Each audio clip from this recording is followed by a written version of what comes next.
બીસીસીઆઈએ નવા એનસીએનું ઉદ્ઘાટન કર્યું. ભારતીય ક્રિકેટ કંટ્રોલ બોર્ડે બેંગલુરુમાં નવી નેશનલ ક્રિકેટ એકેડમીનું ઉદ્ઘાટન કર્યું. આ એકેડમીમાં વર્લ્ડ ક્લાસ સુવિધાઓ હશે, જે ક્રિકેટના ભવિષ્યને આકાર આપવાના બીસીસીઆઈ સેક્રેટરી જય શાહના વિઝનનું પરિણામ છે.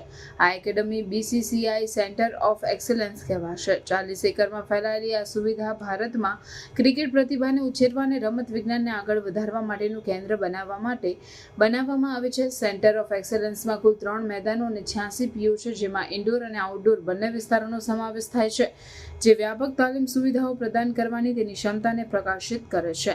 કેન્દ્રમાં 3 વિશ્વ કક્ષાના ક્રિકેટ મેદાનો છે. ગ્રાઉન્ડ એ મુખ્ય મેદાન 85 યાર્ડની બાઉન્ડ્રી સાથે 13 સાવચેતીપૂર્વક જાળવી રાખવામાં આવેલી મુંબઈની લાલ માટીની પીચો પર રમવાની તક આપે છે.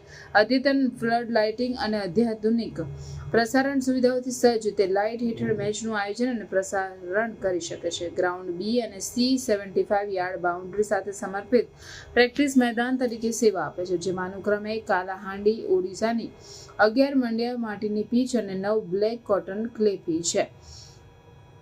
શાનદાર રીતે પીચવાળી ડ્રેનેજ સિસ્ટમ વરસાદ પછી ઝડપી પુનઃપ્રાપ્તિની ખાતરી આપે છે, મુશ્કેલીઓ પણ ઘટાડે છે અને સતત રમતગમતનું સમયપત્રક જાળવી રાખે છે. મેદાનો સફેદ પિકેટવાળા અને રસદાર બેઠક ટેકરા સાથે ડિઝાઇન કરવામાં આવ્યા છે, જે અંગ્રેજી કાઉન્ટી મેદાનની યાદ અપાવે છે.